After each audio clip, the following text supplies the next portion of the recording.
C'est un moment de liberté d'expression. Donc, amusez-vous. C'est surtout ça qui est important. C'est que vous vous amusiez avec les mots et que vous vous éclatiez un petit peu avec votre imaginaire. Donc, c'est ça. Là, on est sur le thème de se mettre dans la peau, donc, de quelque chose qui ne vit pas, quelque chose qui ne vit pas et qui normalement, ne parle pas. Et bien, on va donner vie à ça.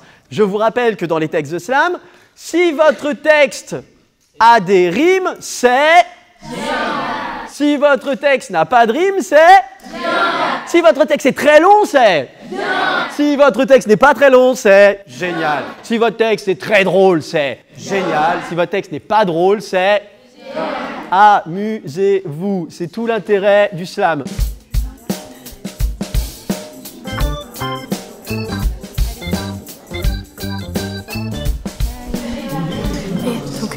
Le orange, c'est tristesse. Le rouge, c'est la colère. Le orange, c'est la tristesse. Et le vert, c'est la joie. Je peux déjà lui donner un nom. Donc, au final, des villes en war, il y en a pas mal. Moi, je pense... Alors, on peut faire une rime pauvre avec Colmar, parce que ça fait war, art. C'est pas moi qui cherche Ça fait une rime pauvre, mais... Toi, tu cherches R, hein, c'est ça? Oui, R. Manchester. Oui, c'est bon, j'ai mis ça. C'est bon, t'as mis ça? Impeccable. Et qu'est-ce qu'on a alors en war? Et vous en êtes où alors sur la rime? C'est quoi la rime que vous cherchez en fait? Bah, trottoir. Trottoir. Je me baladais sur le trottoir, c'est ça? Ou non, je suis un trottoir dans la ville de Colmar, c'est ça? Non, bah en fait, on lui a trouvé un nom au trottoir. C'est ça? On l'a appelé Edouard. Édouard, ouais, ça marche. Ça fonctionne, ça fonctionne. Cet objet, il va lui arriver quelque chose. Ne faites pas qu'une présentation de l'objet. Genre, je suis comme ça, je suis comme ça. Peut-être que cet objet, il lui arrive quelque chose. Il va peut-être vivre une aventure, ou cette poubelle, Isabelle, elle va peut-être rencontrer l'amour de sa vie. Je sais pas, ça sera peut-être Thierry la déchetterie, tu vois, enfin, j'en sais rien, tu vois. Ça peut être n'importe quoi.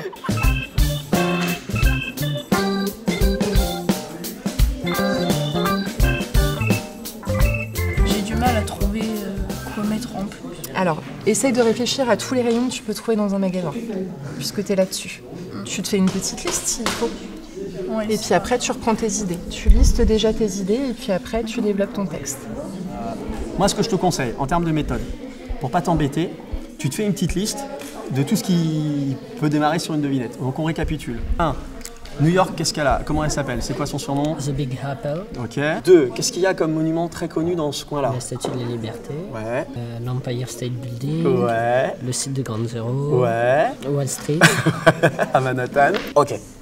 Comment on peut amener ça en devinette? C'est assez facile. J'avais mis, on me compare souvent à un fruit. Super. Si on veut commencer à parler par exemple de la Statue de la Liberté, comment on peut l'amener? J'abrite un symbole de liberté. Oui, et de quel pays? Venant de France. Oh. Et là tu commences à emmener les gens. Donc on a le printemps, tu m'as dit? Oui. Dis-le. Bingo. Et regarde, là où tu me compares le soleil et la nuit, vu que tu as une rime en E, je vous regarde et je vous trouve très pollué, que ce soit en... Cool, ça roule.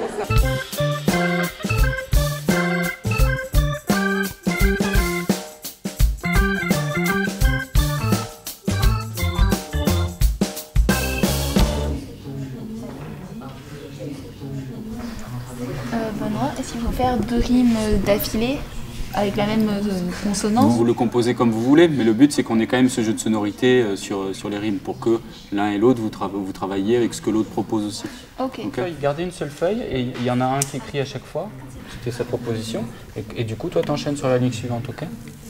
Le fait de collaborer sur un texte est toujours assez intéressant et une manière assez accessible pour tout le monde de rentrer dans l'écriture. C'est-à-dire que du coup, ça évite qu'une personne reste sur son blocage de feuilles blanches et ça dédramatise un peu l'acte d'écriture, du coup, de pouvoir en parler autour de la feuille, de se dire « Ah tiens, ben là je sèche, j'ai pas d'idée, ben, peut-être on va aller là-dessus, l'autre peut proposer ». Et puis donc voilà, aussi de se donner la liberté que chacun écrive ce qu'il sent et du coup d'être surpris par ce qu'amène l'autre, voilà, ce qui nous permet d'aller ailleurs, ce qui pour moi est important dans l'invitation à l'écriture créative, poétique. Cœur. Ça va bien? Non. Ah oui, mince.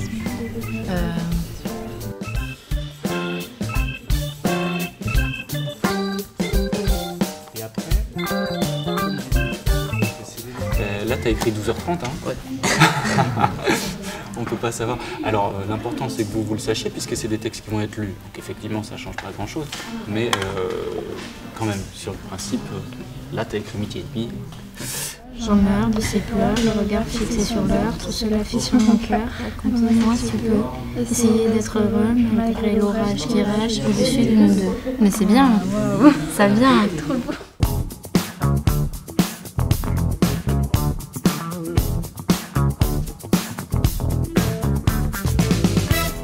Dans le slam, j'aime qu'on puisse se décrire, parler de nous, faire passer un message, mais sans non plus tout dévoiler et se cacher derrière quelque chose. Ce que j'aime bien dans le slam, c'est qu'on peut s'exprimer librement. C'est un peu comme de la poésie, mais plus accessible. On n'est pas obligé de faire des textes très compliqués. On peut s'exprimer librement et